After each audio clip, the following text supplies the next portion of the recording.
Aquela aula que eu havia prometido para vocês, que não deu para fazer em sala de aula por conta dos eventos. Estou gravando aqui como prometido, tá? Vou lançar para vocês lá no Classroom, no Classroom, e vou deixar lá para vocês. Já lancei também lá no Classroom é, o que vocês precisam estudar para a prova de vocês, tá? Para avaliação de vocês que eu também já terminei. Então, é importante que vocês se atenham às datas e o conteúdo que eu vou aplicar agora. Esse conteúdo é o finalzinho já para vocês fazerem a prova, tá bom? Aqui eu dei uma resumida, mas a prova tá bem simples também. Se vocês derem uma lida em tudo e tudo de novo, dá uma lida bacana, vocês vão conseguir fazer. E no final eu vou deixar para vocês também a resolução das atividades no final. Eu vou dar uma dica. Prestem atenção na resolução das atividades. As atividades são importantes, tá? Tem muita coisa ali bacana. Então vamos lá, continuando. Bem, nós vamos passar aqui, nós vamos falar um pouquinho. Vou fazer bem resumido e bem rápido para não ficar maçante, tá bom? Então nós vamos falar de hidrografia um pouquinho, nós vamos falar de relevo um pouquinho, tá? Nós vamos falar de clima um pouquinho e aí a gente segue e chega até as atividades, ok? Então vamos lá. Então, primeiro, o que é hidrografia? Hidrografia é o estudo, é o trabalho, é a representatividade da água, representatividade de algo que armazena, que trabalha, que é, é, delega, né, os poderes da água aí pra gente. Então a hidrografia é nada mais, nada menos do que ah, canais, bacias, espaços que armazenam uma grande quantidade de água possível. Tá? E essa água nós aproveitamos de várias maneiras. Quais são as maneiras? Podemos aproveitar navegavelmente, podemos aproveitar com hidrelétricas, a geração de energia, podemos aproveitar com alimentação, criação, procriação, navegar, economia, uso, consumo, banho, enfim, uma infinidade de coisas é da vida, né? Então aqui eu tenho algumas características simples e resumidas para não ficar maçante. Então, no continente americano, acho não, tenho certeza que ele é o mais rico, né, na parte fluvial existente no nosso planeta. É o mais rico na água doce, a água que a gente consome, o armazenamento da mesma e o trabalho da mesma. Levando em consideração a energia elétrica, que a gente consome muito, outros países já trabalham com geotermia, né, eólica, maremotriz, e a gente está trabalhando ainda com a hidrelétrica, que é um pouco atrasada, mas ela ainda está aí no de vento em polpa, tá bom? Então, a região dos grandes lagos norte-americanos, ela abriga bastante, igual o centro-americano, igual o sul-americano, tá? Nós aproveitamos muito, a sua capacidade é imensa, principalmente para o transporte e a hidrelétrica, tá? No caso ali do rio Hudson, né? O rio Mississippi também, com extensão muito gigantesca aí, tá? Ah, no caso, o rio Mississippi, né, impressiona aqui com uma grande quantidade, né, com extensão territorial, tornando-se inclusive um leito navegável, né, então economicamente ativo, tá? Também temos aqui, né, há também na região norte, né, o Rio Bravo, né, com confluências, né, com meandrantes, ou seja, desvios, ah, com regiões mais baixas, mais elevadas, né? É, no caso, o Rio Conchos, né? É, e Pecos, né? Que geram uma fronteira natural ali entre os Estados Unidos e o México. Então são canais muito grandes que geram naturalmente ali uma divisa, tá? Com algo natural que já vem sido falado pelo Milton Santos há muito tempo. Então, o país latino, inclusive, possui rios mais curtos, mais longos, enfim, possui de todos os modos, né? O Pánuco, Papalopan, Usumacinta são outros rios também muito importantes nessas regiões. Já na América do Sul, nós temos uma variedade que a gente ainda conhece, que a gente ainda ouve falar em alguns momentos. Gente, desculpa a minha voz que eu tô um pouquinho doente, mas já já melhor. Tá? Só um momento, deixa eu beber uma água. Vamos lá. Ah, o Rio Madalena, né, na Colômbia, Orinoco na Venezuela, né, tá um problema grande na Venezuela lá, ninguém consegue entrar, ninguém consegue sair, tá uma briga grande, mas é um rio muito importante, tá? A região norte ali no subcontinente, então o Rio Amazonas também, né, um rio muito importante aqui, muito volumoso, né, que nós trabalhamos aí com todo tipo de economia dentro dele. É a maior bacia hidrográfica do planeta, tá? Na América do Sul. Por isso que a gente precisa cuidar. Então, todos os países, né, de olho nele. Outros rios famosos que se abrigam em território brasileiro são o Parnaíba e o São Francisco. A gente conhece também. Tá? A gente conhece também. Ah, o Paraná, o Paraguai, o Uruguai também tem sua influência, a sua importância. Todos eles são muito importantes. Mas lembrando que a gente está falando de rio superficial. Nós estamos falando de rios. Nós, não, nós temos ainda água armazenada nos aquíferos, nos poros da água, nos lençóis freáticos. Nós temos essas águas ainda. Nós não vamos falar delas, mas possui bastante água aí, né? Então aí nós temos também o Rio do Prata, tá? Cordilheira Patagônica, tá bom? Ali, mais pro sul, né? Colorado, Rio Negro, Chubut, né? No caso aqui Chubut, mas é Chubut, né? E também a riqueza natural fluvial do continente americano, né? Ela pode ser resumida praticamente é, como uma das maiores e mais ricas, né, partes hidrográficas do nosso planeta, né? Não só no continente americano, mas no nosso planeta. Aí nós temos alguns principais rios, né, do mundo. Então vamos lá, Rio Amazonas, onde com a nascente no Peru, passa pelo Brasil, desaguando no Oceano Atlântico, é o segundo rio mais extenso do mundo, com mais de 6 mil afluentes. Tá? Rio Mississippi nasce em Minnesota, né, passando pelos Estados Unidos e outras partes da América. E por fim, lança suas águas no Golfo do México. Tá? Então tá todo mundo entrelaçado, tá todo mundo recebendo e enviando água aí para todo mundo. E o Rio Missouri, é, afluente no Rio Mississippi, tá? Os dois se ligam, apresenta um comprimento maior do que o próprio rio de origem, nasce no Browers Springs, passa pelos Estados Unidos e outros locais da América até desaguar no rio Mississippi lá direitinho, tá? Passando agora para o relevo, o que é o relevo aqui na América em peso?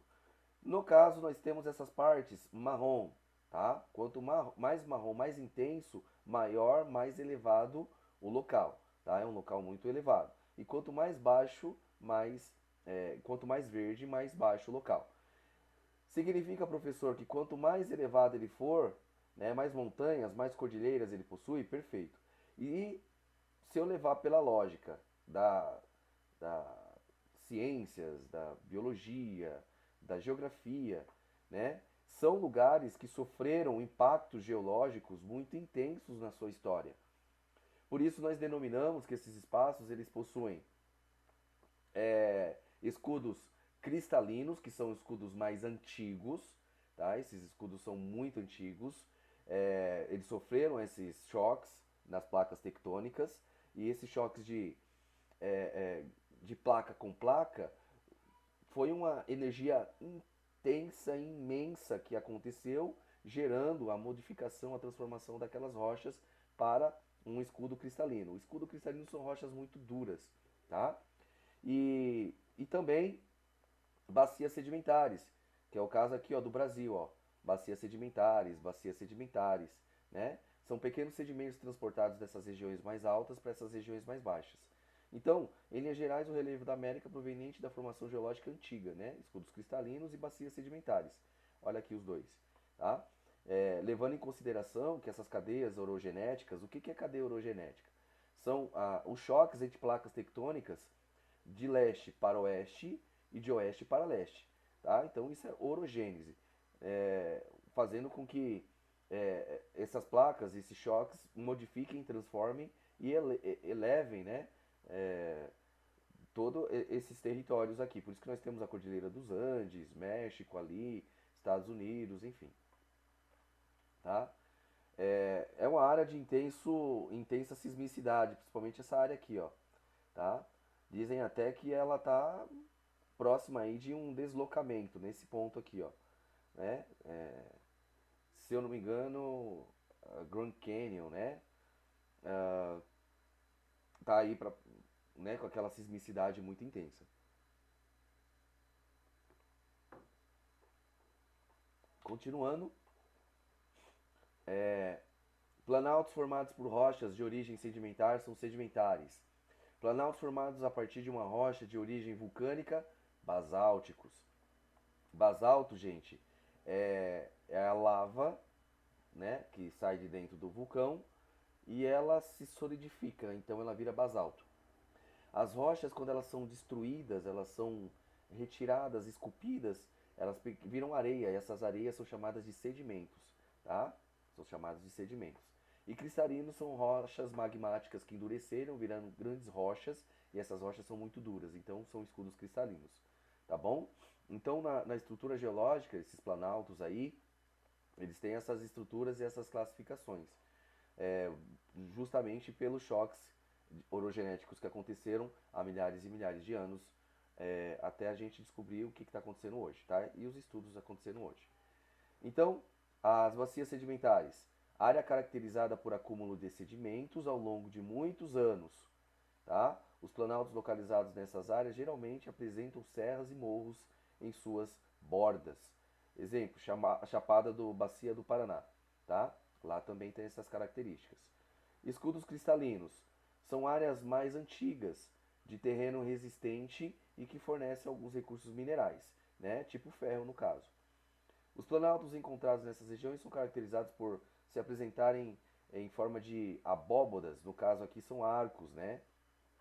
São arcos que são esculpidos pela própria natureza lá. Então esses planaltos costumam apresentar em suas bordas depressões, ó, elevações, planalto, depressões, né, planícies, tá bom? Nas quais acumulam sedimentos gerados pelas erosões. Então as erosões acontecem aqui, elas se destroem, né, viram areia, a chuva cai, isso aqui, e começa a transportar para cá esses pequenos sedimentos, acumulando eles aqui nesses lugares mais baixos. Então aqui nós já temos aqui bacias sedimentares. Isso aqui é uma bacia sedimentar. Beleza? A gente partindo agora para o clima. Então nós temos na América o clima desértico ou árido, nós temos o clima frio e polar, tá? Então quais são as principais características? São temperaturas elevadas, né? É muito calor, né? Durante o dia e noite, durante o dia e noites frias, baixas temperaturas. Ocorrência de pouca quantidade de chuvas e índice pluviométrico baixo, significa que são chuvas por milímetro muito baixas, tá? Em relação aos lugares tropicais. Clima frio da América. Principais características: temperaturas muito baixas, frio extremo, com pouca quantidade de chuvas, presença de gelo permanente. Então aí um lugar bacana, né, para você exemplificar o primeiro, nas regiões sudoeste dos Estados Unidos, norte do México e norte do Chile. São desertos e são lugares com esse extremo clima. E aí no caso o Atacama, deserto do Atacama é o melhor exemplo. Na região do Canadá, nós temos essa outra, clima frio e polar. Gelado, frio, nevoso, tá bom? E aí nós temos aqui, ó, clima polar frio. Essa característica de neve e frio, tá? Temperaturas baixas, inverno, região norte do Canadá. Clima temperado. Temperado, com as suas principais características, ela tem verão quente, inverno frio. Ela não é tão muito bem definida, né? Porque ela tem uma presença de chuva variada. Então, um exemplo lá no caso, o leste dos Estados Unidos, né? A costa, tá? E o sul da Argentina. Então, a costa leste e centro-leste dos Estados Unidos, ela tem essa característica temperada, e a Argentina tem essa característica temperada, é muito fria, tá bom? Vai fazer sol, aquela coisa toda, mas é frio constante, não tem jeito. É tropical. Principais características do tropical: temperaturas amenas no inverno e muito calor no verão. Chuvas em grande quantidade, principalmente no verão. Tá? Então a gente está acostumado com isso. Então onde tem isso? Centro, leste do Brasil, Caribe, América Central. Né? Nós somos um país tropical, aquela música. Clima equatorial. Principais características: temperaturas elevadas durante o ano todo. Tá? Grande quantidade de chuvas distribuídas durante todo o ano. Regiões: região amazônica e áreas da América Central. Tá? Então o clima equatorial, o tropical está bem ali próximo. Então, chuvas fortes, calor, né? Tempestade, verão, são características do clima equatorial. Nós vamos agora para o clima subtropical. O que é um clima subtropical? Principais características, né? Baixa variação da temperatura durante todo o ano, tá? Então ele não é quente, também não é frio, né? Ela tem temperaturas médias em torno de 18 graus Celsius. Então a região sul do Brasil ela é fria, mas aquele friozinho suportável, não chega a ser uma Argentina, né? Faixa leste da Argentina, onde está lá no litoral, né? E sudeste dos Estados Unidos. Clima semiárido, né? Principais características: poucas chuvas e baixa umidade do ar. Tá bom? Onde nós temos sertão nordestino do Brasil, centro-oeste, Estados Unidos, áreas da região central da Argentina. Aqui a gente vai passar para a vegetação. Eu falei para vocês que vai ser bem rápido, não vou enrolar nada aqui, é bem rápido, tá? Então, a característica da estepe. O que é estepe? É o nome dado a um tipo de vegetação da região das temperaturas mais subtropicais, ou seja, aquele friozinho, com aquele solzinho, mas com aquele friozinho, né? Aquele vento. É como se fosse o início do inverno aqui no Brasil, aqui onde nós estamos, e aí no final do dia sempre aquele vento gelado, aquela coisa, tá bom? E aí nós temos essas características, essas situações aqui. Então, essas situações, essas imagens mostram muito a estepe como ela é. São gramíneas aqui, né? São vegetações bem baixas aqui, mais avermelhadas, mais cinzentadas, bem baixas, não crescem mais do que isso, porque ela suporta esse frio. Estabelecem planilhas, destituídas de espécies arbóreas, né? Muito verdes, aquela coisa toda. Basicamente por gramíneas, herbáceas, bem rasteiras. Taiga. O que é taiga? É um tipo de vegetação florestal formado por árvores de grande porte. Tá? Aí nós temos essa característica aqui, ó, essas árvores pontudas aqui. Todas juntinhas. Essas árvores pontudas elas podem estar tropical, temperado, frio, gelado. Tá? A vegetação rasteira é incipiente, uma vez que a extensa cobertura vegetal das árvores maiores impedem a chegada da radiação solar no solo, dificultando o crescimento de plantas menores. As espécies vegetais da taiga são típicas de clima frio. Beleza? Continuando. Tá aqui. Regiões montanhosas. Olha lá. Vegetação da tundra, bem parecida com a primeira, né? Que a gente viu lá, que é a estepe. Tem algumas diferençazinhas, mas vamos lá. A tundra é caracterizada por espécies vegetais de pequeno porte e é formada por plantas rasteiras que possuem alta adaptabilidade às baixas temperaturas e ao congelamento de suas folhas. Elas vão ficar em lugares frios, muito úmidos, tá? Frios e muito úmidos. A vegetação da tundra permanece por cerca de 9 meses congelada. Tá? Então depois ela aparece aí, mas ela fica congeladinha. Dá para você ver alguma coisa parecida no litoral, aqueles musgos, né? Bem parecido com aquilo. A vegetação das florestas temperadas, né, é variada, existindo desde as coníferas, as árvores com folhas largas, caducas, ou seja, são árvores que vão perdendo suas folhas o ano todo, o tempo todo tá perdendo, ó, um monte de folha caindo, ó, né? Olha que legal, são lindas. Embora predominem as árvores, existem também arbustos e plantas herbáceas. A cobertura vegetal pode apresentar até quatro estratos, abrangendo desde grandes árvores até plantas rasteiras. O próximo, aqui nós temos uma vegetação tropical, bem característica do Brasil, né? Ó, negro, Amazônia, olha lá que legal.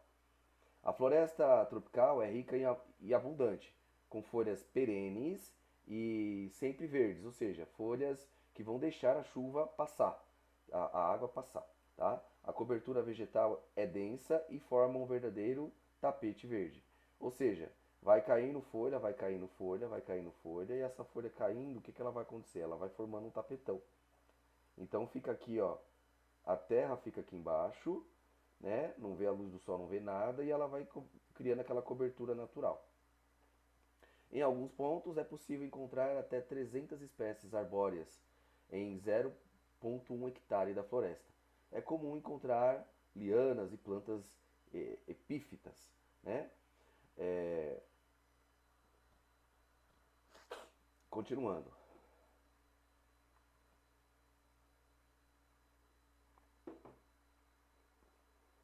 Ah, a vegetação das savanas é constituída por gramíneas. Olha lá a savana como é que é. Ó. Olha quantas imagens a gente tem. Ah, pequenas árvores e arbustos. Nas savanas existem grande faixa de terra sem árvores, composta apenas por gramíneas. Essa cobertura sofre pouca influência do clima, sendo resultante de outras questões, a exemplo do tipo de solo, incêndios e pastejo animal. Ou seja, desculpa, gente. Voltando. Então, são lugares que vão ter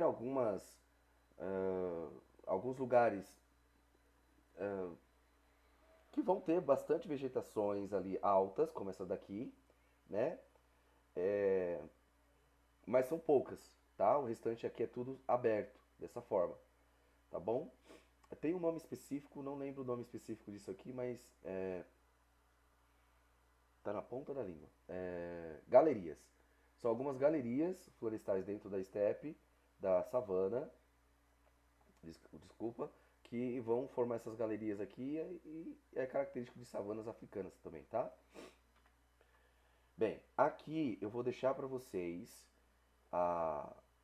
É só pausar o vídeo para vocês verem a resolução das atividades, mas preste atenção nessas atividades. Essas atividades e essas atividades, tá? Então eu tenho aqui falso, verdadeiro, falso, verdadeiro, verdadeiro, falso. A, B, A, B, A, né? E aqui eu tenho alguns termos que vocês podem estar fazendo na apostila. Eu preciso que vocês façam na apostila. Eu corrigi a apostila de vocês e eu preciso que esteja na apostila de vocês, tá bom? Vai valer notinha também. E espero que vocês, por favor, né, deem uma olhada aí nessas atividades. Vou passar novamente, ó. Primeira página de atividades, segunda página de atividades, terceira página de atividades, quarta página de atividades e fechou aqui, tá bom? Eu acho que faltou alguma coisa para eu fazer ali, mas eu vou dar uma pesquisada e depois eu passo para vocês, tá? Que eu não